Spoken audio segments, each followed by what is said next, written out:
Hey, how's everybody doing today? I'm Anthony, you're watching Palmetto Prepared. Today we are going to be doing a nice, easygoing video on how to pressure can, especially pressure canning meats. Now, I know a lot of people, especially those that are new into the hobby, or I say hobby, new to the lifestyle, are a little bit apprehensive and scared to pressure can for the first time if they never have, because you hear the horror stories. You hear the horror stories of the canner exploding, that kind of fun stuff. But if you have a newer style canner, now I use a Presto, and I'm going to go ahead and show it to you now. It's a nice aluminum canner. It holds like 15 pints, and the pressure gauge goes up to 20. You'll never pressure that can that high unless you're like up in the mountains and some crazy stuff's going on. But there's enough leeway to where if it does over pressurize, you can always lower the heat and remove it, no big deal. Not to mention it does have the safety plugs on top, so it over pressurizes too fast, the plug will pop out and you'll be fine, no big deal. So, and hopefully it'll take away some of the scare factor and you can go ahead and get started doing this. Now, the reason why I like to pressure can is because when I go hunting during this type of year, a lot of my, say I get, do get a deer or two, that's going to be going to my freezer. So a lot of my freezer space is full. I'm not trying to, keep having to buy more and more freezers and be at the mercy of electricity, especially during this time of year whenever I have a lot of hurricanes coming through here, where you could lose power. I wouldn't say often, but enough. Now, having a generator is nice, but it's also nice to know that I can easily just can my meats and I don't have to worry about being at the mercy of electricity. If the power goes out, oh well, I'm still good. So being able to have something like stew meat or beef, deer, whatever, cut into cubes and throwing them into jars and then canning them that way is nice because it's safe, don't have to worry about botulism, and it's a ready-to-eat meal basically. So what we're going to do today is I got some beef cubes that I got like stew meat. Got a really good price because during this time of year, a lot of farmers do not like to overwinter their livestock. Especially when all the grazing land is barren. They're having to spend a lot of money in feed, a lot of supplemental feed and grains. So in order to save a little bit of cash, they'll take some of their older livestock and they'll send them to slaughter. That way they don't have to worry about paying. So you're usually going to get a little bit better of a deal because obviously in supply and demand, if there's an overage in supply and the demand is a little bit lower because we're coming out of summertime and people aren't grilling as much, then you're usually going to get a better price. So you want to try to take advantage of these better prices, especially with the oncoming inflation and all that fun stuff we got coming over the next year. You want to try to take advantage of those lower prices as you can. And instead of throwing them in the freezer and being at the mercy of electricity, we're going to go ahead and pressure can. I want to show you how easy it actually is. That way you can kind of take away that stress level and move forward happily. Cool? Now you're going to want to make sure that you're getting a good quality pressure canner. This one is a Presto model. Like, I'll put a description or a link in the description so you can actually see what it is. I've used this thing for about 2 years now. I really like it. I upgraded from my older model. I like the safety features. This is your vent valve to make sure that the steam comes out. And if this is, you gotta make sure this isn't clogged every single time you use it. Unless you have really bad water or you're canning some crazy stuff, this really shouldn't be clogged. But just run a little pipe cleaner through there and you should be fine. I usually run a toothpick through mine and it's no big deal. You got your gauge here. You have your little pressurized, I'm gonna call it a little valve here, I guess. When it becomes pressurized, it'll pop out about this far. That's how you know you got pressure in here. This is a little relief plug I was talking about. And when you open it up, you'll see your seal.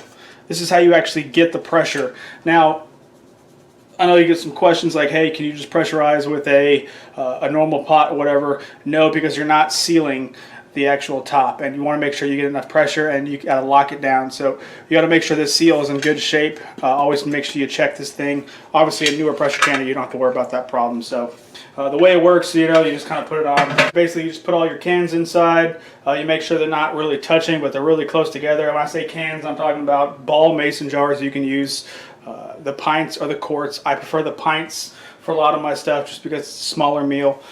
The quarts are great though, especially when you're doing pickles. But you just put them in here and you lock it down until it's closed. You put it on the stove. You'll make sure that you're putting it at a high heat until she starts building pressure. When it starts building pressure and this thing pops up, that's when you start dialing back the heat. You check the gauge just to make sure that your gauge is going to where you need it to be set at. If you're normal sea level like I am, then 11 pounds is basically the max you're ever going to use. So you keep it at 11 pounds. My oven and stove, my stove goes to 10, like, 10 is high. When I get it up to pressure, I can basically dial that thing all the way back down to 3, and it'll maintain pressure for however long it takes to can things. Since I'll be doing meats, it'll be over an hour. I believe it's an hour and a half, but I'll double check whenever I get things set up. But basically, you don't want to walk away from this because you don't want the pressure to drop down below. If the pressure drops down below 10 psi or 11 psi, you got to start that time all over again. In order to avoid doing that, you just kind of sit back, do something else in the kitchen. I'll be making bread or something. That way I can be in the kitchen and just keep an eye on it. But once that time is up, then you can turn the stove off, let it cool down naturally. Whenever the pressure empties out and this little pressurized valve goes down, then you can open it up and put them off to the side, and then you'll hear the pings and all the fun stuff. So it's super easy. We're going to go ahead and get started with some of this cube meat, and let's go ahead and get set up. All right, now the meat's in here. You want to make sure you cut off any big pieces of fat. Fat's obviously going to go rancid. It's going to drastically reduce your shelf life. So you basically just put your meat in here. This is 3 pounds worth, and it's only in 4 pints. So hey, I mean, save me some space, absolutely. But you want to make sure when you put them in there, you put them in clean, sterilized jars. You can put them on the heat cycle in your dishwasher, or you can just wash them in really, really hot water and soak them until you need them. Now you pull them out of the soak, the hot soapy soak, and obviously make sure there's no soap in there, and put your meat in there. I like to do a raw pack. There's 2 types you can do with meat. You can do a raw pack where you just take your raw meat and throw it in there with no liquid, or you can cook it previously, put it, brown it, and then put it in here with water. Now, I don't like to do that method. I like to do just raw pack. It's so much easier. So that's what I'm going to do here. Now, what you want to do is you want to take your meat, leave 1 inch of headspace. That's why I use this little tool right here. It's called a headspace tool to show how much headspace you have. This is a full inch. I'm at 1 inch. So, got your headspace. Make sure you're good there for 1 inch all the way around, and wipe off the area that's going to seal with a wet rag, just to make sure that we are good in terms of there's nothing blocking this from sealing. And then you take your lids, or you get your lids, you don't quite boil them. I mean, you can if you want to, but I just get them to the point where they're really close to boiling, just to make sure they're heated up. And use this little tool that you can get in any ball kit. It's got a little magnet at the end so you can get your lid. Just take your lid, place it right on top. Super easy. Just like that.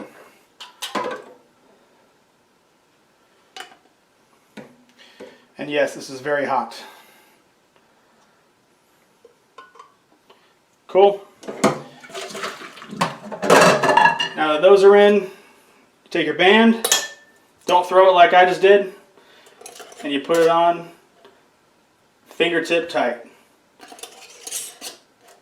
In the canner this time, I got all 4 in there.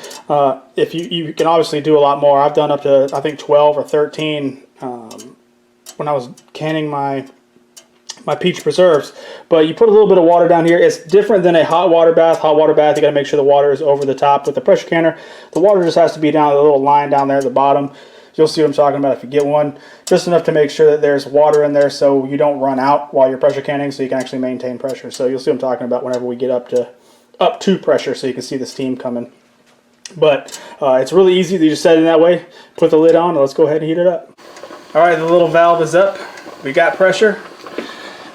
And we're looking at about 5 right now. When it gets up to 11, I know we're building pressure and I can start the countdown. Now I like to use my local extension, my county extension, as to determine the time. Since I'm at sea level, it's going to be 11 psi at 75 minutes. I'll go ahead and put a link below to my local extension just in case you're in South Carolina as well. I highly advise you find out which agricultural extension is in charge of your state so you can find out the safe, proper way to do your foods as well.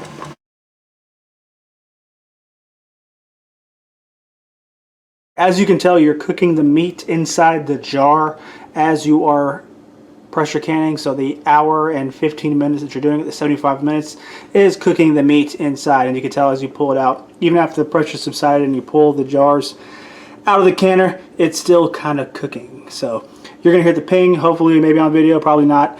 And everything's good to go. Let everything cool down. Put your date on top and you should be good for definitely a year, but between a year and 10 years, I mean, even longer depending on how you store it. If you store it with in a dark room, the climate control, you'll get a lot more life out of it than keeping it in the light and a non-climate controlled area. That about does it. Now, this is one of those things that is super easy, even I can do it. Now, if I can do it, y'all can definitely do it too. So like I said, I use this new Presto canner. I've had it for about 2 years. Everything works out great. It should take away a lot of the fear you have because of the little relief valve on top. I hope this video helped you, and I hope this video at least encouraged you to go ahead and give it a try, because it is a really easy and cost-efficient way to help save some money in the long run in order to canning your own meat. Now, I got 4 pints. I'll put a little nutritional graph up now.